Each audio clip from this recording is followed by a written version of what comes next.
വാർത്തകൾ വിശദമായി. ശബരിമല സ്വർണ്ണ കവർച്ചാ കേസിൽ അന്വേഷണ പുരോഗതി റിപ്പോർട്ട് ഇന്ന് പ്രത്യേക അന്വേഷണ സംഘം ഹൈക്കോടതിയിൽ സമർപ്പിക്കും. ദേവസ്വം ബെഞ്ചാണ് കേസ് പരിഗണിക്കുന്നത്. വിവരങ്ങളുമായി അതുല്യ രാമചന്ദ്രൻ ചേരുന്നുണ്ട്. അതുല്യ, സ്വർണ്ണ കവർച്ചാ കേസിൽ അന്വേഷണ റിപ്പോർട്ട് ഇന്നാണ് പ്രത്യേക അന്വേഷണ സംഘം ഹൈക്കോടതിയിൽ സമർപ്പിക്കുക. ഇന്നലെ ആയിരുന്നു മുൻ ദേവസ്വം ബോർഡ് അംഗമായിട്ടുള്ള വിജയകുമാറിന്റെ ഒരു അറസ്റ്റൊക്കെ നടന്നത്. ഇതിനുശേഷമാണ് ഇപ്പോൾ SIT ഹൈക്കോടതിയിൽ ഇത്തരത്തിലൊരു അന്വേഷണ പുരോഗതി റിപ്പോർട്ട് സമർപ്പിക്കുന്നത്. കൂടുതൽ വിവരങ്ങൾ എങ്ങനെയാണ്?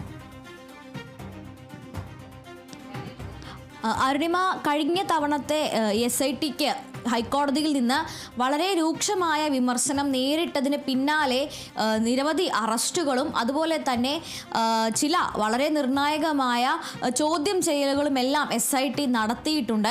ആ വിവരങ്ങൾ കോടതിയിൽ ബോധിപ്പിക്കുക എന്നുള്ള ഒരു ലക്ഷ്യമാണ് ഇന്നത്തെ അന്വേഷണ പുരോഗതി റിപ്പോർട്ടിന് ഉള്ളത്. ഇതിനു മുൻപ് ഹൈക്കോടതി ഈ ദേവസ്വം ബോർഡ് അംഗങ്ങളുടെ പങ്ക് കൃത്യമായി SIT പരിഗണിക്കുന്നില്ല, എന്തുകൊണ്ട് ഈ വലിയ പ്രതികളിലേക്ക് അന്വേഷണം പോകുന്നില്ല എന്നുള്ള ചോദ്യങ്ങൾ ചോദിച്ചിരുന്നു. മാത്രമല്ല, കൂടുതൽ ദേവസ്വം ബോർഡ് അംഗങ്ങളിലേക്ക് ഈ അന്വേഷണം വ്യാപിപ്പിക്കണം എന്നതടക്കമുള്ള നിർദ്ദേശങ്ങൾ നൽകിയിരുന്നു.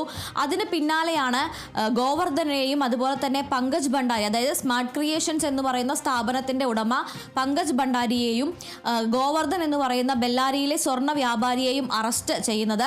അതിന് തൊട്ടു പിന്നാലെ തന്നെ കൂടുതൽ പ്രതികളിലേക്ക് അന്വേഷണം വ്യാപിപ്പിക്കും എന്ന് അറിയിക്കുകയും ചോദ്യം ചെയ്യലുകൾ നടത്തുകയും ചെയ്തിരുന്നു. അതിൽ പ്രധാനമായ ഒന്നാണ് N വിജയകുമാറിന്റെ അറസ്റ്റ്. ദേവസ്വം ബോർഡ് അംഗമായ N വിജയകുമാറിനെ ഇന്നലെയാണ് അറസ്റ്റ് ചെയ്തത്. നേരത്തെ തന്നെ ഹൈക്കോടതി SITയോട് ചോദിച്ച ഒരു ചോദ്യം എന്ന് പറയുന്നത് എന്തുകൊണ്ട് ശങ്കർദാസിനെയും N വിജയകുമാറിനെയും അറസ്റ്റ് ചെയ്യുന്നില്ല എന്നുള്ളതാണ്. അതിന്റെ ഭാഗമായിട്ടാണ് ഇന്നലെ, അതായത് ഈ അന്വേഷണ പുരോഗതി റിപ്പോർട്ട് സമർപ്പിക്കുന്നതിന് തൊട്ട് ഒരു ദിവസം മുൻപ് N വിജയകുമാറിനെ അറസ്റ്റ് ചെയ്തിരിക്കുന്നത്. അതുകൊണ്ട് തന്നെ ഇന്ന് സമർപ്പിക്കുന്ന അന്വേഷണ പുരോഗതി റിപ്പോർട്ടിൽ ഈ അറസ്റ്റിന്റെ വിവരങ്ങളും അതുപോലെ തന്നെ കൂടുതൽ മൊഴികളിൽ നിന്ന് ലഭിച്ച വിശദാംശങ്ങളും എല്ലാം തന്നെ ഈ അന്വേഷണ പുരോഗതി റിപ്പോർട്ടിൽ ഉണ്ടാകും എന്നുള്ളതാണ്. അതുപോലെ തന്നെ കൂടുതൽ അറസ്റ്റുകളിലേക്ക് കടക്കുന്നതിന്റെ ഭാഗമായി ഉള്ള നടപടിക്രമങ്ങളെ കുറിച്ചും ഇന്നത്തെ അന്വേഷണ പുരോഗതി റിപ്പോർട്ടിൽ ഈ SIT ഹൈക്കോടതിയെ ബോധിപ്പിക്കും എന്നുള്ളതാണ്. കഴിഞ്ഞ തവണത്തെ വിമർശനങ്ങൾക്ക് ഒരു മറുപടി, അല്ലെങ്കിൽ കഴിഞ്ഞ തവണത്തെ വിമർശനങ്ങൾക്ക് അതിന്മേൽ എടുത്ത നടപടികൾ എന്നുള്ള നിലയ്ക്കാണ് ഇപ്പോൾ ഈ അറസ്റ്റുകളെ എല്ലാം തന്നെ ഈ അന്വേഷണ പുരോഗതി റിപ്പോർട്ടിൽ കാണിക്കുന്നത്. അതോടൊപ്പം തന്നെ മറ്റ് രണ്ട് പ്രധാനപ്പെട്ട കാര്യങ്ങൾ എന്ന് പറയുന്നത് N വിജയകുമാറിന്റെ റിമാൻഡ് റിപ്പോർട്ടും കൂടി പുറത്തു വന്നിട്ടുണ്ട് എന്നുള്ളതാണ്. ഈ മാസം 14 വരെ, അതായത് ജനുവരി 12 വരത്തേക്ക് 2 ആഴ്ചത്തെ റിമാൻഡാണ് N വിജയകുമാറിനെ ചെയ്തിട്ടുള്ളത്. അത് വരുന്ന ജനുവരി 12 തീയതി വരെയാണ് റിമാൻഡ് കാലാവധി. അതോടൊപ്പം തന്നെ നാളെ ഈ വിജയകുമാർ സമർപ്പിച്ച ജാമ്യാപേക്ഷ നാളെ പരിഗണിക്കും. പക്ഷേ നിലവിലെ സാഹചര്യത്തിൽ അത്തരത്തിലൊരു ജാമ്യാപേക്ഷ തള്ളാനാണ് സാധ്യത. കാരണം SITയെ സംബന്ധിച്ചിടത്തോളം കസ്റ്റഡിയിൽ വാങ്ങി ചോദ്യം ചെയ്യുക എന്നുള്ളതാണ് SIT തീരുമാനിച്ചിട്ടുള്ളത്, അല്ലെങ്കിൽ അതിനാണ് SITയുടെ നീക്കം. ഉണ്ണികൃഷ്ണൻ പോറ്റിക്ക് വേണ്ടി ഈ ദേവസ്വം ബോർഡ് അംഗങ്ങളായിരുന്ന പത്മകുമാർ, അതായത് ദേവസ്വം ബോർഡ് അംഗമായിരുന്ന വിജയകുമാർ ദേവസ്വം ബോർഡ് പ്രസിഡന്റായ പത്മകുമാറിനൊപ്പം ചേർന്ന് ഗൂഢാലോചന നടത്തി എന്നുള്ളതാണ് ഈ അന്വേഷണ സംഘത്തിന്റെ കണ്ടെത്തൽ. അതോടൊപ്പം തന്നെ രേഖകളിൽ കൃത്രിമം നടത്തി ബോർഡിന് നഷ്ടമുണ്ടാക്കാനായി പ്രതികൾ സഹകരിച്ചു എന്നും കണ്ടെത്തിയിട്ടുണ്ട്. ഈ കാര്യങ്ങളെല്ലാം തന്നെ ഇന്ന് സമർപ്പിക്കുന്ന അന്വേഷണ പുരോഗതി റിപ്പോർട്ടിലും പരാമർശിക്കും എന്നുള്ളതാണ്. അതോടൊപ്പം തന്നെ വിജയകുമാറിന്റെ ജാമ്യാപേക്ഷ നാളെയാണ് പരിഗണിക്കുക. എന്നാൽ നേരത്തെ അറസ്റ്റിലായിട്ടുള്ള ഗോവർദ്ധനൻ, അതായത് ബെല്ലാരിയിലെ വ്യാപാരി ഗോവർദ്ധനൻ, അതുപോലെ തന്നെ സ്മാർട്ട് ക്രിയേഷൻ എന്ന് പറയുന്ന ചെന്നൈയിലെ ഈ സ്വർണം പൂശിയ സ്ഥാപനത്തിന്റെ ഉടമ പങ്കജ് ഭണ്ഡാരി എന്നിവരുടെ കസ്റ്റഡി അപേക്ഷ ഇന്നാണ് പരിഗണിക്കുക. കൊല്ലം വിജിലൻസ് കോടതിയാണ് ഈ കസ്റ്റഡി അപേക്ഷ പരിഗണിക്കുന്നത്. ഇന്നലെയാണ് ഇരുവരുടെയും കസ്റ്റഡി അപേക്ഷ SIT കൊല്ലം വിജിലൻസ് കോടതിയിൽ സമർപ്പിച്ചത്. ഇന്ന് പരിഗണിക്കാനായി കോടതി മാറ്റുകയായിരുന്നു. അതേപോലെ തന്നെ പത്മകുമാറിൻ്റെ ജാമ്യാപേക്ഷയും ഇന്ന് തന്നെ പരിഗണിക്കും. അതോടൊപ്പം തന്നെ കോടതി ചോദിച്ച ചോദ്യങ്ങളിലൊന്ന് നമ്മൾ നേരത്തെ പറഞ്ഞതുപോലെ തന്നെ വിജയകുമാറിനൊപ്പം മറ്റൊരു ദേവസ്വം ബോർഡ് അംഗമായ ശങ്കർദാസിൻ്റെ അറസ്റ്റിലേക്ക്, അല്ലെങ്കിൽ ശങ്കർദാസിലേക്ക് അന്വേഷണം എന്തുകൊണ്ട് എത്തുന്നില്ല എന്നുള്ളതായിരുന്നു. എന്നാൽ ശങ്കർദാസിനെ ഇന്നലെ ഈ രീതിയിൽ മൊഴിയെടുക്കാൻ വിളിപ്പിച്ചിരുന്നു. എന്നാൽ ശങ്കർദാസ് മൊഴി നൽകിയിരിക്കുന്നത് പത്മകുമാറിൻ്റെ മാത്രം ഭാഗത്താണ് തെറ്റ് എന്നുള്ള രീതിയിലാണ്. അതായത് തനിക്കോ വിജയകുമാറിനോ ദേവസ്വം ബോർഡ് അംഗങ്ങൾക്കോ ഒന്നും തന്നെ ഇതിൽ പങ്കില്ല, ദേവസ്വം ബോർഡ് അധ്യക്ഷൻ അല്ലെങ്കിൽ ദേവസ്വം ബോർഡ് പ്രസിഡന്റ് മാത്രം അറിഞ്ഞുകൊണ്ടാണ് ഈ ഒരു രേഖകൾ തിരുത്തുന്നതടക്കമുള്ള കാര്യങ്ങൾ നടന്നിരിക്കുന്നത്. അംഗങ്ങളെന്ന നിലയിൽ തങ്ങൾക്ക് ഇതിനെക്കുറിച്ച് യാതൊരു അറിവുമില്ല. ബോർഡ് എടുത്ത തീരുമാനമാണ്. അതിൽ ബോർഡ് പ്രസിഡന്റിന്റെ തീരുമാനമായിരുന്നു. ബോർഡ് വെറും ഒരു ബോർഡ് അംഗം മാത്രമായ താൻ എങ്ങനെ പ്രതിയാകും എന്നുള്ളതാണ് ശങ്കർദാസ് ചോദിച്ചിരിക്കുന്നത്. അതുമാത്രമല്ല, നിലവിൽ ഈ ശങ്കർദാസ് മുൻകൂർ ജാമ്യാപേക്ഷ സമർപ്പിച്ചിട്ടുണ്ട്.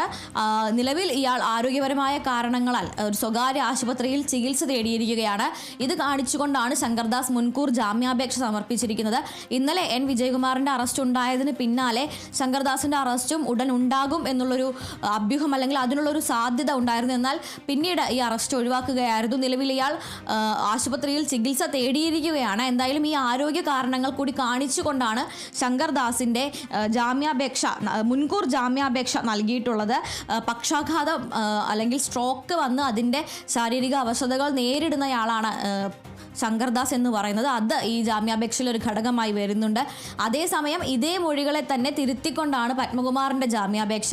ദേവസ്വം ബോർഡ് എന്ന് പറയുന്നത് നിരവധി അംഗങ്ങളുള്ള ഒരു അധികാര സംഘടനയാണ്. അതായത് ഒന്നിലധികം ഒരാൾ മാത്രം ഉള്ള ഒരു അധികാര സംഘടനയല്ല, മറിച്ച് നിരവധി ആളുകളുള്ള, നിരവധി സ്ഥാനങ്ങളിൽ ഇരിക്കുന്ന ആളുകളുള്ള ഒരു സംവിധാനമാണ്. അപ്പോൾ ആ സംവിധാനം മുഴുവനായി എടുത്ത തീരുമാനത്തിൽ അതിൻ്റെ പ്രസിഡന്റ് മാത്രം എങ്ങനെയാണ് ഉത്തരവാദിയാകുന്നത് എന്നാണ് പത്മകുമാർ ചോദിക്കുന്നത്. ഇത്തരത്തിൽ ഈ മിനിറ്റ്സിൽ, അതായത് ദേവസ്വം ബോർഡിന്റെ മിനിറ്റ്സിൽ സ്വർണ്ണപ്പാളികളെ ചെമ്പ് എന്ന് തിരുത്തി എഴുതിയതിൻ്റെ ഉത്തരവാദിത്തം പ്രസിഡന്റിന് മാത്രമാണ്, അല്ലെങ്കിൽ ആ ഒരു കാര്യത്തിൽ പ്രസിഡന്റ് മാത്രമാണ് പ്രതി എന്നത് എങ്ങനെ പറയാനാകും? ബോർഡിൻ്റേത് കൂട്ടായ ഒരു തീരുമാനമാണ്.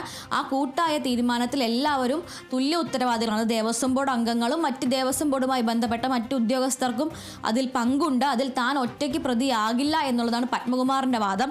അതുകൊണ്ട് തന്നെ ഈ ജാമ്യാപേക്ഷ, ഇത്തരത്തിൽ തനിക്ക് ജാമ്യം അനുവദിക്കണം, താൻ ഒറ്റ പ്രതിയല്ല, കൂട്ടുത്തരവാദിത്വമുണ്ട്, കൂട്ടായ തീരുമാനമാണ് എടുത്തത് എന്നുള്ള രീതിയിലാണ് പത്മകുമാറിൻ്റെ ജാമ്യാപേക്ഷ നൽകിയിരിക്കുന്നത്. എന്തായാലും ഇന്നത്തെ ദിവസം ഈ ശബരിമല സ്വർണ്ണക്കൊള്ള എന്ന് പറയുന്ന ഈ കേസിനെ സംബന്ധിച്ചിടത്തോളം നിരവധി അപ്ഡേറ്റുകൾ പ്രതീക്ഷിക്കുന്ന ഒരു ദിവസമാണ് എന്നുള്ളതാണ്. അതോടൊപ്പം തന്നെ ഇതുമായി ബന്ധപ്പെട്ട് ഡിണ്ടിഗലിൽ നിന്നുള്ള വ്യാപാരി ഡി മണി, അല്ലെങ്കിൽ സുബ്രമണി എന്നറിയപ്പെടുന്ന ഡി മണിയെയും SIT ചോദ്യം ചെയ്യും. ചോദ്യം ചെയ്യുന്നതിനായി ഡിണ്ടിഗൽ മണി ഇന്നോ നാളെയോ ആയി ഹാജരായേക്കും എന്നുള്ളതാണ് ഒരു സൂചന. അതിൽ ഇന്ന് ഹാജരാകുമെന്നാണ് നേരത്തെ തന്നെ ഈ അഭിഭാഷകൻ അറിയിച്ചിരുന്നത്. ഈ ഡി മണിയെയും അതുപോലെ തന്നെ ഇവരുടെ മറ്റൊരു സുഹൃത്തിനെയും ചോദ്യം ചെയ്യാൻ SIT സംഘം നോട്ടീസ് അയച്ചിരുന്നു. ഇരുവർക്കും നോട്ടീസ് അയച്ചിരുന്നു. തിരുവനന്തപുരത്തെ ഓഫീസിൽ ഹാജരാകാനാണ് നോട്ടീസ് അയച്ചിരുന്നത്. അതിന് ഡിണ്ടിഗൽ മണി തൻ്റെ അഭിഭാഷകൻ മുഖേന മറുപടി നൽകിയിരുന്നു. എത്രയും പെട്ടെന്ന് തന്നെ ഹാജരാകും, ചോദ്യം ചെയ്യലുമായി സഹകരിക്കും, തനിക്ക് ഈ കേസുമായി യാതൊരു ബന്ധവുമില്ല എന്നുള്ള രീതിയിൽ ഇത്തരത്തിൽ മൊഴി നൽകിയിരുന്നു. അതോടൊപ്പം തന്നെ ഈ ഡിണ്ടിഗൽ മണിയിലേക്ക് സൂചനകൾ നൽകിയ പ്രവാസി വ്യവസായിയുടെ മൊഴികൾ കൂടി കണക്കിലെടുത്തുകൊണ്ടായിരിക്കും മണിയുടെ ചോദ്യം ചെയ്യൽ ഉണ്ടാവുക. എന്തായാലും ഇന്ന് ഡിണ്ടിഗൽ മണി ചോദ്യം ചെയ്യലിന് ഹാജരാകാനുള്ള സാധ്യതയും ഉണ്ട്. ശരി, വ്യക്തമാണ് അതുല്യ. ശബരിമല സ്വർണ്ണ കവർച്ച കേസിൽ അന്വേഷണ പുരോഗതി റിപ്പോർട്ട് ഇന്നാണ് പ്രത്യേക അന്വേഷണ സംഘം ഹൈക്കോടതിയിൽ സമർപ്പിക്കുക. ദേവസ്വം ബെഞ്ചാണ് കേസ് പരിഗണിക്കുന്നത്. ഇതുവരെ അറസ്റ്റ് ചെയ്തവരുടെ വിവരങ്ങൾ, പുതിയ കണ്ടെത്തലുകളെല്ലാം കോടതി പരിഗണിക്കും. SIT ഹൈക്കോടതി രൂക്ഷമായി കഴിഞ്ഞ ദിവസം വിമർശിച്ചതിന് ശേഷമാണ് ഇത്തരത്തിലൊരു നടപടി ഉണ്ടായിരിക്കുന്നത്. ഇത് മാത്രമല്ല, ശബരിമല സ്വർണ്ണ കടത്ത് കേസിൽ ഡിണ്ടിഗൽ മണിയെയും SIT ഇന്ന് ചോദ്യം ചെയ്യാനുള്ള സാധ്യതയുണ്ട്. തിരുവിതാംകൂർ ദേവസ്വം ബോർഡ് മുൻ പ്രസിഡന്റ് പത്മകുമാറിൻ്റെയും 10ാം പ്രതി ഗോവർദ്ധൻ്റെയും ജാമ്യാപേക്ഷ ഹൈക്കോടതി ഇന്നാണ് പരിഗണിക്കുന്നത്. അവധിക്കാല ബെഞ്ചാണ് ഇത്തരത്തിൽ ജാമ്യാപേക്ഷ പരിഗണിക്കുന്നത്. കൂടുതൽ വിവരങ്ങൾ നൽകിയത് അതുല്യ രാമചന്ദ്രനാണ്.